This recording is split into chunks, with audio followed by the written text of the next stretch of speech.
Joe, in a matchup like this, if two programs have different styles of recruiting and the types of players they get, I think one thing Wisconsin's been credited with is how they develop players over time. In your experience as a player and as a coach, what do you think this program does well to get guys ready over the years? Well, I think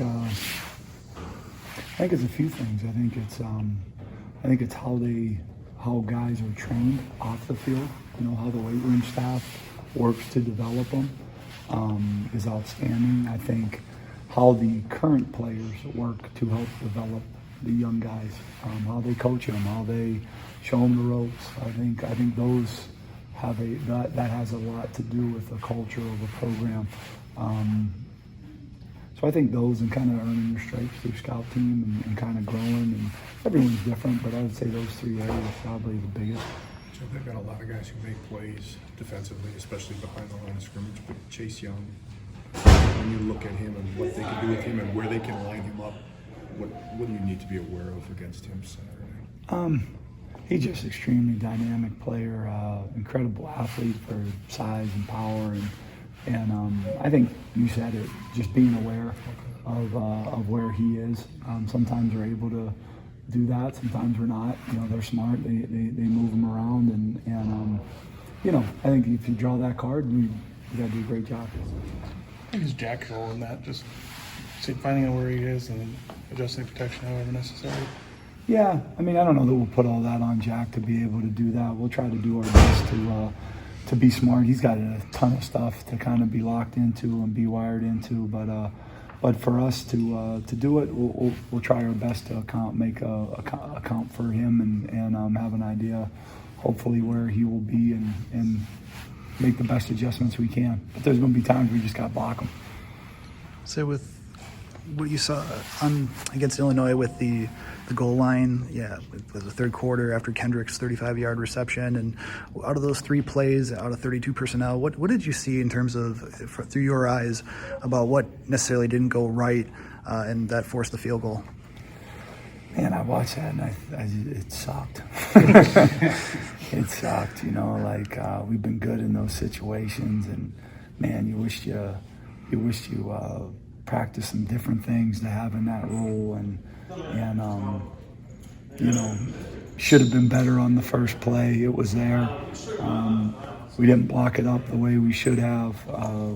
You know, it was some tough fits. I mean, they did a good job, but man, I think if we fit it up the way we fit the one up, you know, a couple series before then that we scored on, you know, it's a different story, and you know, maybe coming back to that, but yeah, you kick yourself 9 billion times, and you just wished you would have been able to take care of that as we have. So, yeah, I think I answered it there somewhere. You mentioned a couple of weeks ago that in a perfect world, if you had the same 5 offensive linemen, Yeah. that would obviously be ideal. When you played, obviously, you kind of mix and match against Illinois. How much do you think that contributed to some of what you're talking about, or just throughout the game that you had guys in different spots? Yeah, you know, I don't think that it did. You know, we're trying to like Herb's trying to get him healthy. You know what I mean? He's been banged up and his play's fallen off a little bit, and I know that he can be a great player. So, you know, to bang him up and continue on that road, I didn't think was the smartest thing in the world. I thought David did a good job battling in at guard. I thought Bruss did a good job at guard. I thought Beach did a good job at tackle. I thought Bruss did a good job at tackle. You know, but within there, they presented some difficult things, and we just wish we would have did some things a little better. You know what I mean? So, wish that better answer for you, but. You played 7 games so far. Yeah. 5 of them have been pretty heavy under center looks, and 2 games have been shotgun pistol the majority of the time. What goes into that? What's that predicated on? Is it based on what you guys have available, or is it based on what the defense is showing you? How do you guys decide? I think it's a little bit of both. You know, I think it's a little bit of both. You know, there always is a little bit more of a threat with the quarterback in a gun situation. Sometimes, you know, that doesn't always benefit what you want from from the back getting the ball, or maybe some of the play actions that fit with it. So you try to encompass the whole thing. If your play actions fit being under and your run game does, and it's a good package to have. And if you're in the gun, then you try to package that as well. Has not having a guy like Mason the last couple of weeks maybe affected some of the versatility you've had in the offense, just because you're able to put him in some different spots? Yeah, Mace's been really good, and I say that, but like John Chanel does a really good job. But there's definitely Mace sees the game really well, and at times Quan had to play a little bit in that one as a true freshman, and that's just hard. You know what I mean? It's hard as you're trying to put things together, and he was great. Like, he friggin' stepped up, and there was no flinch and wanting to do everything just right. But yeah, it'd be, if we get Mace back, that'd be great. Like, he does a great job for us. Has he been able to practice anything this week more than just stuff? He's been able to do a little bit, so we're hopeful. We're hopeful this week.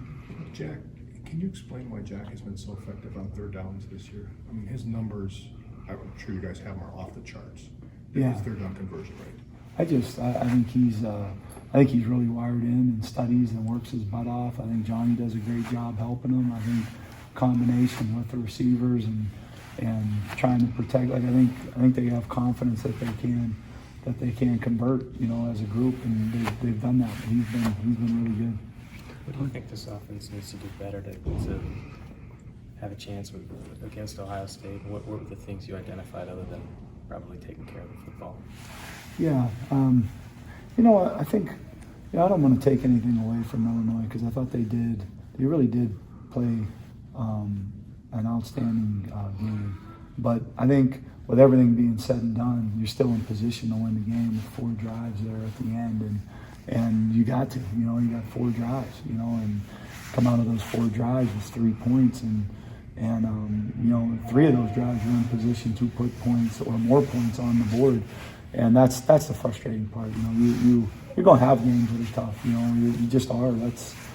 You're going to have situations that are tough, and to overcome them, and that's what kind of makes you sick, is you didn't seize an opportunity, but that's what you got to get up from, and that's what you got to go from, and I think the biggest thing for us is to just the details, just locking into the details, the adjustments as things go on, and the maturity of guys. You get through an experience like that. Are you going to use it and grow from it and get better from it? That's the key.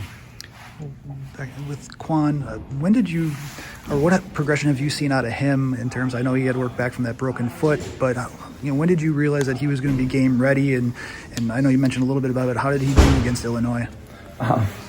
We realized he was going to be game ready, but we needed a backup fullback. But to Quan's credit, he's a very physical player, and that showed up from the first minute he put pads on and went out there and played. That showed up, but it's a lot, man. It's a lot. You're on the road. You got all kinds of stuff going on. But that's you had confidence in his physicality, and there was a need, and I think those two things kind of brought that into the role. But excited about him and his future here.